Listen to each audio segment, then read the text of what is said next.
Life is strange, a mystery that unfolds slowly with every breath we take.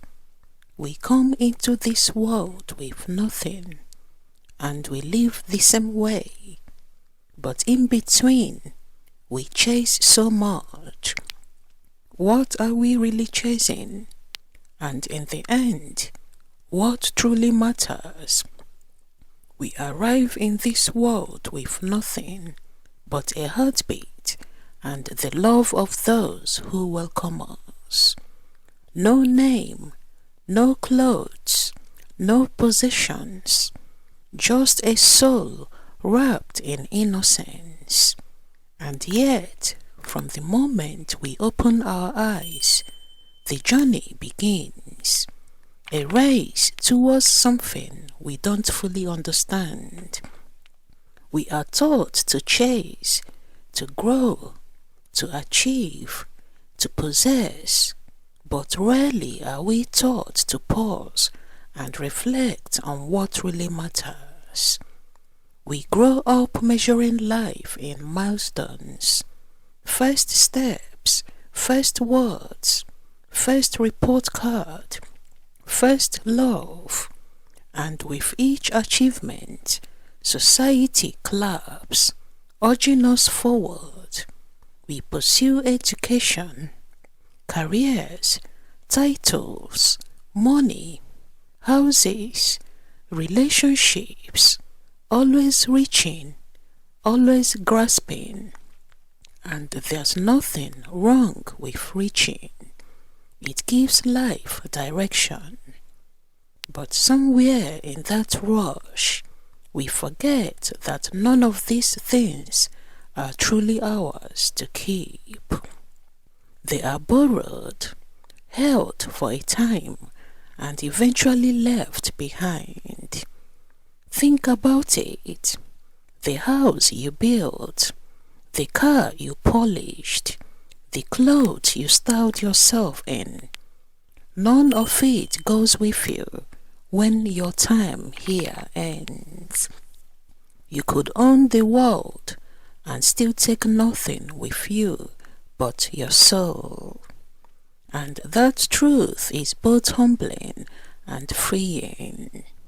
It reminds us that life isn't about the things we collect in our hands. It's about what we carry in our heart. So what do we really gain from this life? We gain moments, we gain love, we gain memories that touch the soul. We gain laughter shared in candlelight and tears shed in quiet corners. We gain growth, not in our bank accounts, but in our spirit. Every person we help, every kindness we show, every time we choose forgiveness over bitterness, these are the treasures of the soul. When we work hard, it's often to build comfort and safety, and that's understandable. But what if we worked just as hard to build compassion, patience, and understanding? What if we chased peace the way we chase promotions? What if we were as eager to feed our inner world as we are to impress the outer one? Life's greatest paradox is this: the more we chase material things, the emptier we can feel, and the more we give of ourselves, love, time, care, the fuller we become. Our soul was never meant to be fed by things. It was meant to be nurtured by truth, by connection, by purpose. That is the real gain. Not what we hold, but who we become. So don't be afraid to slow down, to stop chasing for a moment and simply be.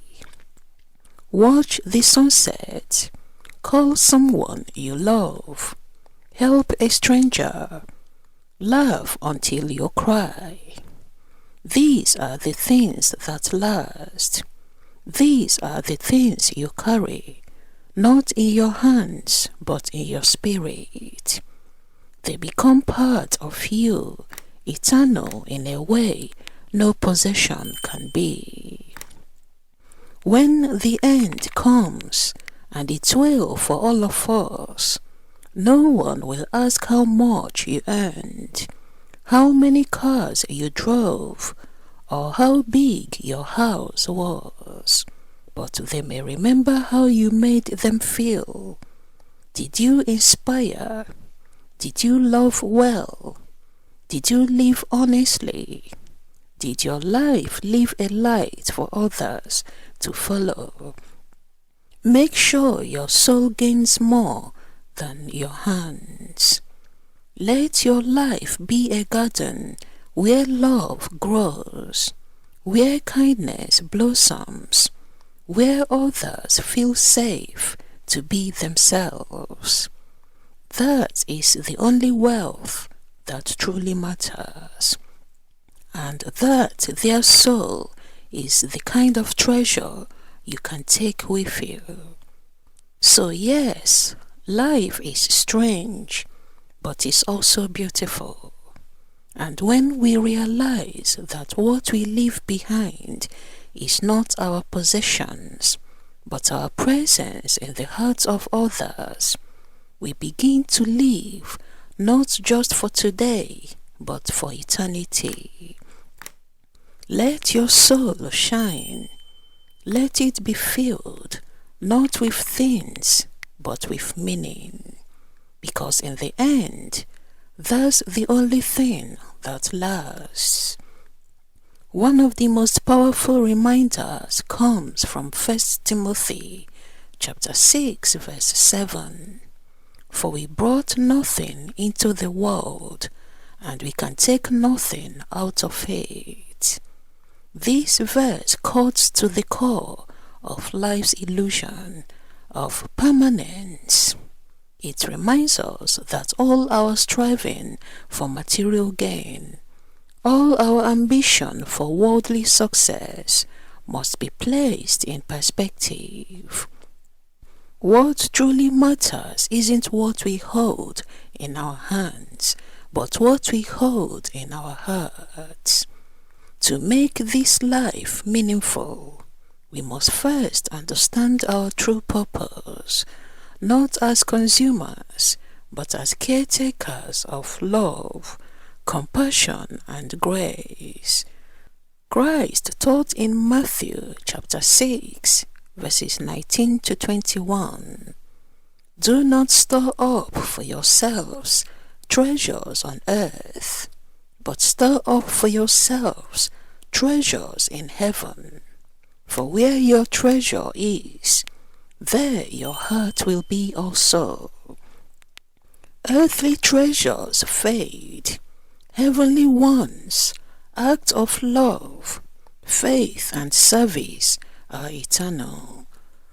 One way to begin living a more soul-filled life is through serving others.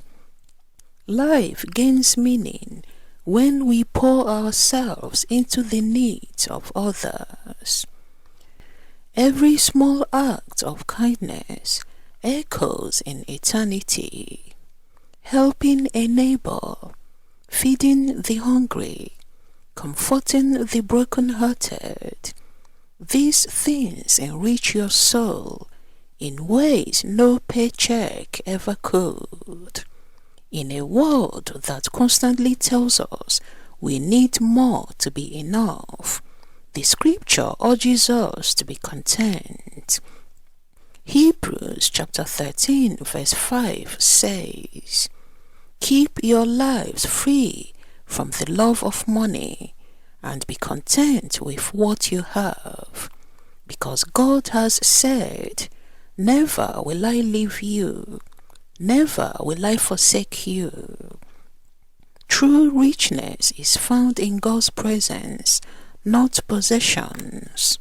Our souls are nourished not by speed, but by stillness and reflection.